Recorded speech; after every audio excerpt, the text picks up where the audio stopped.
৩০০ এলাকায় ভোট হয়, ৩০০ জন এমপি নির্বাচিত হয়ে সংসদে আসেন। এমনই চলে এসেছে বাংলাদেশে।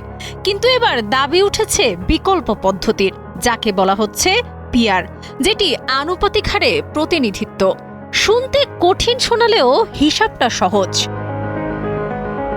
একটি দল সারা দেশে মোট যত ভোট পাবে তার ভিত্তিতে সে আসন পাবে।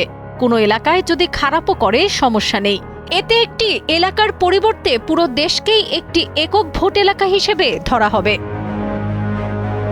পিআর পদ্ধতির বিতর্ক এই মুহূর্তে দেশের রাজনীতিতে প্রধানত দুটো ভাগে ভাগ করে দিয়েছে। এক পক্ষ বলছে আমরা পিআর পদ্ধতি চাই, অন্য পক্ষে উদ্বেগ। তারা বাংলাদেশের বর্তমান রাজনৈতিক পরিস্থিতির কথা ভাবছেন, বিবেচনা করছেন ভৌগোলিক রাজনৈতিক প্রেক্ষাপটও। তারা দ্বিতীয়বার ভেবে দেখতে বলেছেন সংখ্যানুপাতিক নির্বাচনী ব্যবস্থা আদৌ বাংলাদেশের উপযোগী কিনা।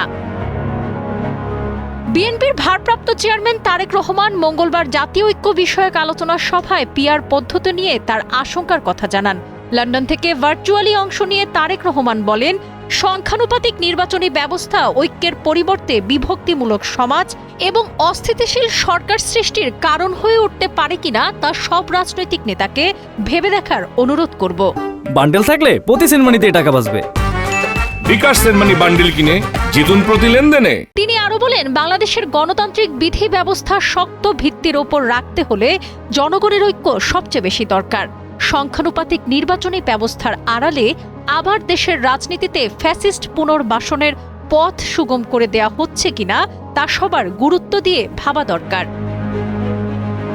যারা পিআরের পক্ষে তাদের যুক্তি হচ্ছে, পিআর পদ্ধতি একটি অংশগ্রহণমূলক ও ন্যায্য নির্বাচন পদ্ধতি।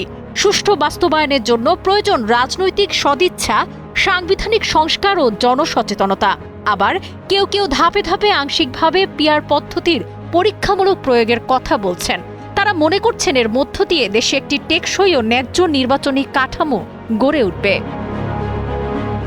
কিন্তু যারা পিআরের বিপক্ষে তাদের উদ্বেগের কারণ হলো আবার কোনো না বিপদ হয়। যেমনটি তারেক রহমান বলছিলেন, নিত্য নতুন ইস্যু সামনে আনলে ষড়যন্ত্রকারীরা মাথাচাড়া দিয়ে ওঠার সুযোগ পাবে। এদিকে সাধারণ মানুষের প্রত্যাশা সব যেন দ্রুত হয়, আলোচনার মাধ্যমে নিশ্চয়ই একটা সমাধান বের হয়ে আসবে, এই আশায় তারা অপেক্ষায় রয়েছেন। সাবরিনা কাজী, কালের কণ্ঠ।